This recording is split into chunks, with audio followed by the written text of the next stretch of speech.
تو وہیں سے آواز دے کر کہنے لگا کچھ دوں. آپ یقین جانیے میں نے گاڑی رکوا دی. میں نے کہا مجھے فقیر مل گیا.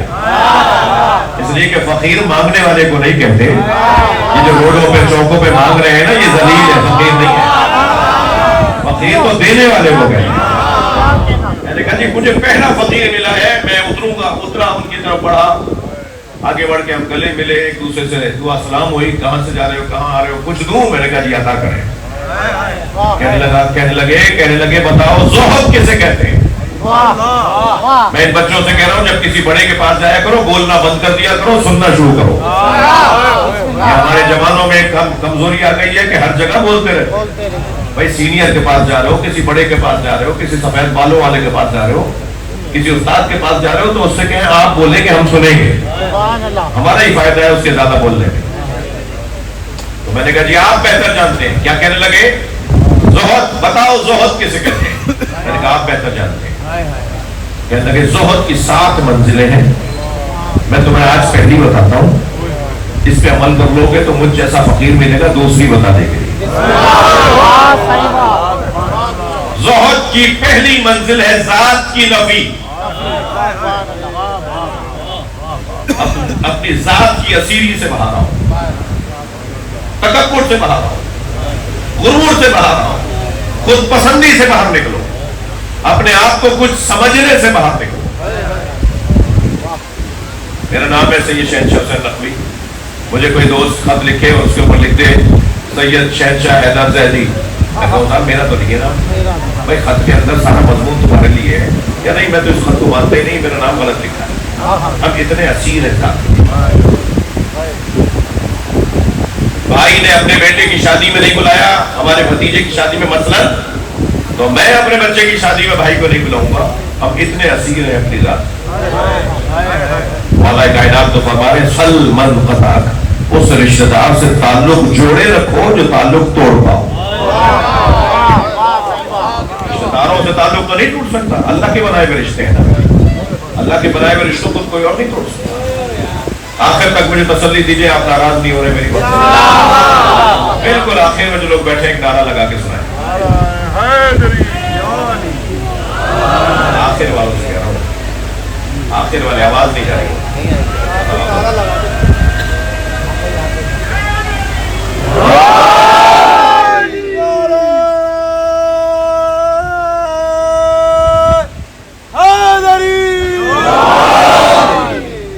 ایک اور صلوات چلتے رہے تو اس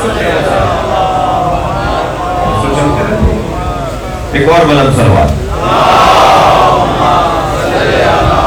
اللہم صلی اللہ علیہ محمد. آواز بلند نعرہ صلوات.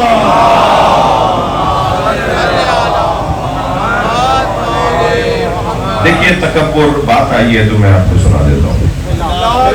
تکبر 5 باتوں کی وجہ سے. یہ جو وائرس ہے نا, یہ وائرس, یہ بیکٹیریا, یہ کورونا, تکبر کا کورونا, تکبر کا وائرس, یہ 5 باتوں کی وجہ سے آتا ہے. 5 رستوں سے یہ وائرس داخل ہوتا ہے. 5 رستوں سے. 5 کورونا کہاں سے لگ رہا تھا, ہاتھ لگے گا, پھر ناک کو لگا لیں گے, منہ کو لگا لیں گے, تو کورونا ایسے تھا نا.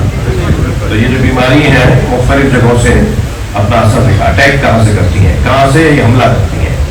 یہ جو تکبر کی بیماری ہے نا, یہ 5 رستوں سے آتی ہے. سب سے پہلا رستہ زمینداری. زیادہ زمین والا کر کے چلتا ہے. انہوں نے صاحب یہ 2000 ایکڑ کی زمیندار ہے, چال بتا رہی ہے یہ زمیندار ہے, چال سے بتایا جاتا ہے کہ زمیندار. تکبر کا ایک رستہ بولیے, سبق سنایا, زمینداری. بڑا زمیندار زیادہ بڑا متکبر. دوسرا رستہ مہنگی گاڑی. مہنگی گاڑی میں بیٹھنے والا, اس کی چالی اتر کے لگتا ہے جیسے اترا ہی نہیں ہے. گاڑی سے اترنے کے بعد لگتا ہی نہیں ہے کہ گاڑی سے اترا ہے. وہاں بھی ایسے ہوا میں چل رہا ہوتا ہے, گھوم گھوم کے چل رہا ہوتا ہے. پیدل چلنے والے کو ذلیل ماننے والے. بعض لوگ تو گاڑی لے کے جب باہر نکلتے ہیں تو دوسری چھوٹی سواریوں کو سمجھتے ہیں کہ حیثیت ہی نہیں ہے کہ ہمارے برابر میں چلے. انہیں دبانا, انہیں ڈرانا, ان کو کچھ نہ کچھ بولتے رہنا. سواری. دوسرا رستہ سواری ہے تکبر کا. تیسرا رستہ مہنگے کپڑے، اکڑے ہوئے کپڑے کو قلم لگا کے گھوم رہے ہیں، کپڑے بھی قلم پہ لگے ہوئے، ان کی گردن میں بھی قلم، ان کے ہاتھ پیروں میں بھی قلم، یہ قلم لگے ہوئے لوگ۔ تیسرا رستہ لباس، مہنگا لباس پہننے کے بعد یہ کہتا ہے کہ میں کچھ بڑا ہو گیا ہوں۔ چوتھا رستہ مہنگا اور عمدہ اور زیادہ کھانوں کا دسترخوان، بھائی ہر ہفتے ہرن کھاتے ہیں اور تیتر تو یہ روزہ نہیں کھاتے ہیں، اور بٹیر تو ان کو اچھا ہی نہیں لگتا، اور فلاں تیتر کا اور فلاں ہرن کا گوشت تو کہتے ہیں کہ نہیں یہ کوئی گوشت ہے۔ یہ 25 کھانے جب تک ان کے دسترخوان پہ نہیں ہو، اور پھر کہتے ہیں صاحب میں بہت بڑا آدمی ہوں۔ دسترخوان، مہنگے کھانے، لذیذ کھانوں کی وجہ سے انسان متکبر ہو جاتا ہے۔ اور آج جتنا دسترخوانوں پہ اسراف ہو رہا ہے، آدھا گلاس پیا، آدھا گلاس بھی کہا، اب تو یہ بوتلیں ہیں، 2 گھونٹ لے کے آدھی سے زیادہ بوتل وہیں چھوڑ کے چلے گئے۔ یہ جو پانی ضائع ہو رہا ہے، پانی ضائع کرنے والے کو فشار قبر ہوگا۔ قبر میں تنگی ہوگی اس انسان کو جو پانی کا اسراف کرتا ہے۔ ہمارے پانی کا کتنا اسراف ہو رہا ہے آپ ذرا دیکھیے تو صحیح، 2 گھونٹ لیے ایسے ہی چھوڑ دیا، اور بوتل آدھی بوتل ایسی پھینکی پڑ رہی ہے، پھر اسے ڈسٹ بن میں پھینک دیا جاتا ہے۔ جی چوتھا دسترخوان، بڑا دسترخوان۔ پانچواں منصب، کرسی،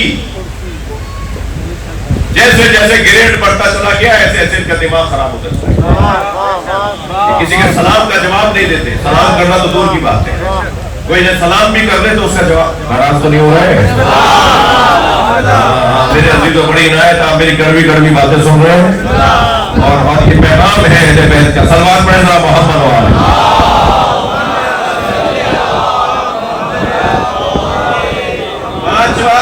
پانچواں سبب تکبر جیسے وائرس کا، وہ ہے منصب، کرسی، گریڈ، افسری۔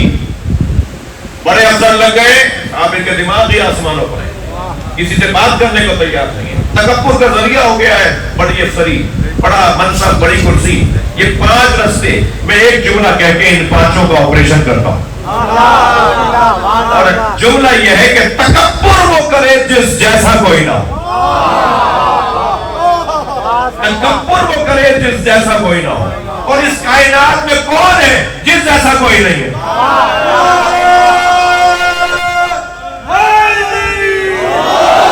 جس جیسا کوئی نہیں ہے اسے اللہ کہتے ہیں۔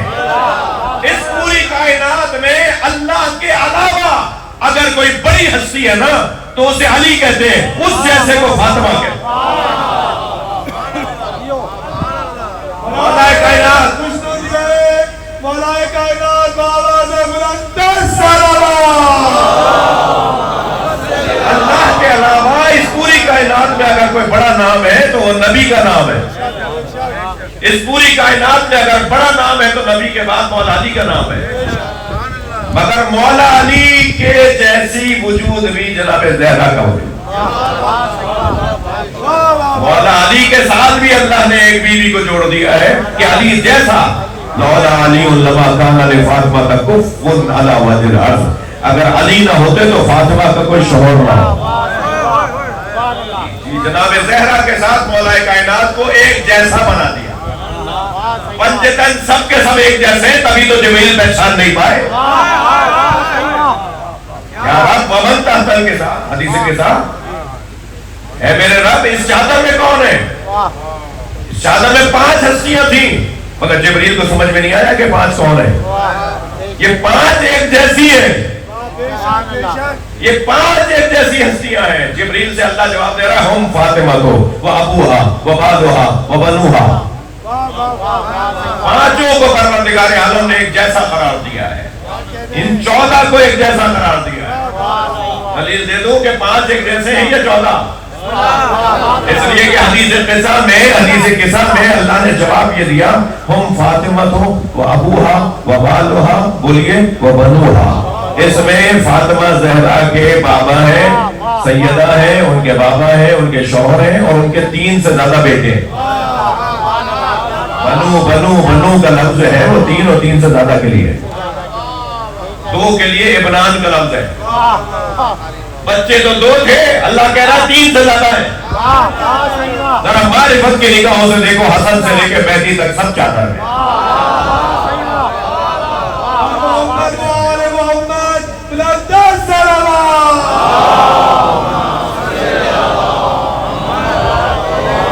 یہ 14 کے 14 ایک جیسے ہیں۔ اب جو سب ایک جیسے ہیں انہیں اللہ نے یہ 5 چیزیں دی، مگر انہوں نے تکبر نہیں کیا۔ حق کے نہیں سنے تو مثالیں دے رہا ہوں۔ سب سے پہلا سبب زمینداری تھا نا تکبر کا، جو ایسا زمیندار ہو کہ زمین اس کی ملکیت ہو جائے۔ علی والا ابو تراب، اور ابو تراب کا مطلب ہے صاحب زمین، مالک زمین۔ اللہ نے مولا علی کو زمین کا مالک بنایا ہے۔ تھوڑی سنگین بات کر رہا ہوں، گلے سے اترے گی انشاءاللہ۔ آپ کے نہیں جو بعد میں کہیں گے کہ یہ کیا بات کر رہے ہیں، میں ان کو سمجھانے کے لیے جملہ کہہ رہا ہوں۔ یہ زمین، اس زمین کی وراثت وَلِلَّهِ مِيرَاثُ السَّمَاوَاتِ وَالْأَرْضِ، دلیل دینے جا رہا ہوں۔ زمین کے بارے میں اور آسمان کے بارے میں اللہ قرآن میں ارشاد فرما رہا ہے، اللہ کے لیے آسمانوں اور زمین کی زینت، اللہ کے لیے آسمانوں اور زمین کی وراثت ہے۔ یہ بھی قرآن ہے، اور یہ بھی قرآن ہے سورہ مبارکہ الانبیاء کی 105ویں آیت، جس میں اللہ ارشاد فرما رہا ہے وَلَقَدْ كَتَبْنَا فِي الزُّبُورِ مِن بَعْدِ الذِّكْرِ أَنَّ الْأَرْضَ يَرِثُهَا عِبَادِيَ الصَّالِحُونَ۔ اللہ نے تورات، زبور، انجیل، قرآن میں لکھ دیا ہے کہ اس زمین کی وراثت ہمارے نیک اور صالح بندوں کے پاس ہے۔ مجھ سے ایک مفتی صاحب کہنے لگے مولانا آپ کے یہاں شرک ہوتا ہے، آپ شیعہ شرک کرتے ہیں۔ میں نے کہا کیا کرتے ہیں؟ کہنے لگے آپ لکھتے ہیں علی وارث۔ میں نے کہا آپ کو کیا اعتراض ہے؟ کہا اللہ وارث ہے۔ میں نے کہا آپ نے قرآن پڑھا ہے؟ کہنے لگے حافظ قرآن ہوں۔ میں نے کہا سورہ مبارکہ الانبیاء کی 105ویں آیت سنائیے۔ واقعی وہ حافظ سے انہوں نے سنا دی، اور آیت یہی سنا دی جو میں نے ابھی آپ کو سنائی ہے۔ وَلَقَدْ كَتَبْنَا فِي الزُّبُورِ، ہم نے زبور میں، تورات میں، انجیل میں، قرآن میں لکھ دیا ہے أَنَّ الْأَرْضَ يَرِثُهَا عِبَادِيَ الصَّالِحُونَ، اس پوری زمین کی وراثت ہمارے نیک اور صالح بندوں کے پاس ہے۔ ہمارے نیک اور صالح بندے زمین کے وارث ہیں۔ میں نے کہا آپ سے ایک علی وارث سمجھ میں نہیں آ رہا تھا، ہم 14 کو وارث مانتے ہیں۔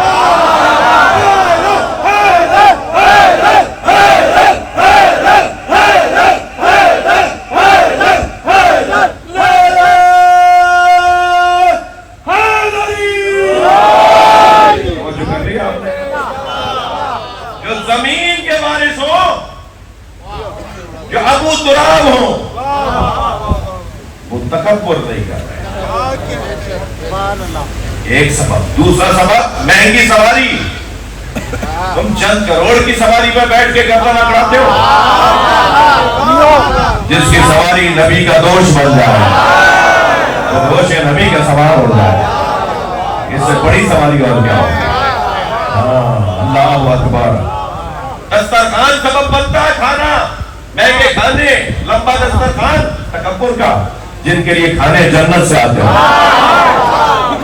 تکبر تو انہیں کرنا چاہیے تھا جن کے کھانے فرشتے لے جاتے ہو، جن کی روٹیاں فرشتے لے جاتے ہو، انہوں نے تو تکبر نہیں کیا۔ مہنگے کپڑے، جن کے بچوں کے لیے جنت سے کپڑے آتے ہیں۔ میں تھوڑی گردن ہلا دو، میری بات جاری ہے۔ جن کے بچوں کے کپڑے درزی جنت سے لے کر آتا ہو۔ اور کرسیوں کی بات کرتے ہو، اللہ نے جتنی آسمانی کرسیاں ہیں سب اہل بیت کو دی۔ عصمت یہاں ہے، نبوت یہاں ہے، امامت یہاں ہے، ولایت یہاں ہے۔ تمام آسمانی کرسیاں پروردگار عالم نے اہل بیت عصمت و طہارت کو عطا کی ہے۔ یہ گھرانہ ہمیں سکھا گیا کہ جینا کیسے ہے، یہ گھرانہ ہمیں بتا گیا کہ رہنا کیسے ہے، یہ گھرانہ ہمیں بتا گیا کہ جاؤ دنیا سے تو کس شان سے جاؤ۔ گم نام جینا بھی نہیں ہے، گم نام مرنا بھی نہیں ہے، جیو بھی شان کے ساتھ، تمہارے نام کا چرچا ہو، تمہارے بغیر دنیا سانس نہ لے پائے، جیو گئے سے جیو، خود فرما گئے، خود کر گئے ایسا۔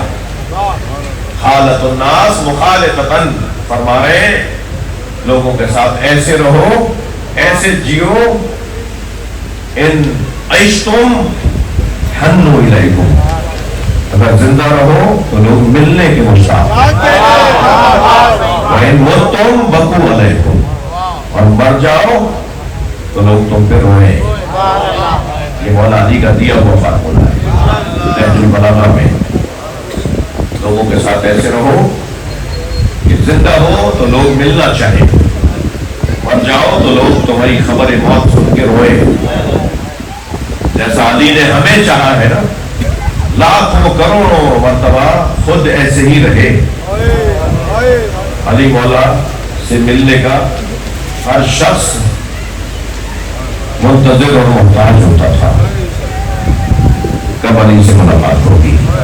پھر پوچھے نا جناب سلمان فارسی سے، دروازہ چھوڑ کے ہی نہیں جاتے تھے۔ ابو ذر غفاری رضی اللہ تعالیٰ عنہ سے پوچھے نا، دروازہ چھوڑ کے نہیں جاتے تھے۔ مقداد کا تو حال یہ تھا کہ فاتح ہوتے تھے مگر علی کی زیارت کر کے ہی ان کی شکم شہری ہو جاتی تھی۔ صحیح ہے، صحیح ہے، ایسا بھی ہے جی۔ اور جب دنیا سے گئے ہیں تو در و دیوار رو رہے تھے علی پر، کوفے کے در و دیوار رو رہے تھے، کوفے کی مسجد رو رہی تھی، اس کوفے کی مسجد کے مینار ہو رہے تھے، ہر شخص مولا کائنات پر گریہ خدا تھا۔ میرے عزیزو، چلیے میرے ساتھ ایک اس مظلوم کا ذکر کریں جو کربلا میں 3 دن کا پیاسا مار دیا گیا، جن کے مذہب میں ہونا جائز ہے، وہ ذرا سوچے تو صحیح ہوا کیا ہے زندہ بلال کے ساتھ، ہوا کیا ہے نبی زادے کے ساتھ۔ اللہ تعالیٰ جو 2 محرم کو کربلا آیا تھا، وہ 10 محرم کے عصر کے وقت میں بھوکا پیاسا ذبح کر دیا گیا۔ میرے مولا نے ان 8 دنوں میں اجرکم اللہ، ان 8 دنوں میں اپنی زندگی کے مصروف ترین دن گزارے، اور خاص طور پہ عاشور کے دن میرے مولا نے عاشور کے دن صبح سے لے کے عصر تک اتنے جنازے اٹھائے کہ اگر ہم تصور کریں تو ہمارا حال غیر ہو جاتا ہے، مگر نبی کے بچے نے، نبی زادے نے صبح سے عصر تک 96 لاشیں اٹھائیں۔ کربلا میں 100 کچھ شہید ہیں، 72 تو وہ ہیں جو اول سے آخر تک ساتھ رہے۔ شب عاشور جو امام حسین کے ساتھ ملے ہیں، ان کی تعداد ملا کر 132 کی تعداد بنتی ہے جو کربلا میں امام حسین کے ساتھ شہید ہوئے۔ میرے مولا نے سارے لاشیں خود اٹھائے، مگر ہونے والوں 4 لاشوں کو خود بہت روئے۔ لاشیں تو سارے اٹھائے مگر 4 لاشوں پر امام حسین کی آنکھوں سے آنسو رکتے نہیں تھے۔ زبان پر شکر کے کلمات اور آنکھوں میں آنسو، چہرے پر میرے مولا کے سرخی، چہرے پہ تازگی، مگر لبوں پر میرے مولا کے ذکر خدا اور آنکھوں میں آنسو۔ یہ کیفیت تھی امام حسین۔ ان 4 لاشوں میں رونے والوں ایک لاشا حضرت قاسم کا لاشا، بڑی تعداد میں جوان بیٹھے ہوئے ہیں۔ ماؤں کی بڑی آرزو ہوتی ہے، ماؤں کی بڑی آرزو ہوتی ہے کہ اپنے بچے کو دولہا بنتے ہوئے دیکھیں۔ جناب ام فروہ کو سلام کیجئے، جن کے بچے کا لاشا ایسا لایا گیا جیسے دولہا اگر اس کے چہرے کی لڑیاں بکھر جائے نا۔ یہ کیفیت تھی جناب قاسم کے لاشے کی۔ امام حسین نے لاشا اٹھا تو لیا تھا مگر لاشا بہت دیر میں ملا تھا۔ میرے مولا لاشا لے کر آئے، روتے ہوئے آئے۔ دوسرے لاشے کا نام بتاؤں، وہ لاشا ہے علی اکبر کا لاشا۔ حضرت علی اکبر کے لاشے پر بھی بہت روئے امام حسین۔ اور تیسرا لاشا حضرت عباس کا، اور چوتھے لاشے کا نام سنیں گے، وہ چھوٹا بہت تھا مگر امام حسین سے اٹھتا نہیں تھا۔ کبھی آگے لے کے جاتے تھے لاشے کو، کبھی الٹے پیر واپس آتے تھے۔ ابھی کچھ دیر کے بعد آپ جھولے کی اور ذوالجلہ کی زیارت کریں گے نا، تو تصور کیجئے گا کہ کیا ہوا کربلا کے میدان میں۔ ابھی تو میرے بھائیوں نے جھولا بہت سجایا ہوا ہے نا، ہمارے عزا خانوں میں تو سجا ہوا جھولا رکھا ہوا ہے نا۔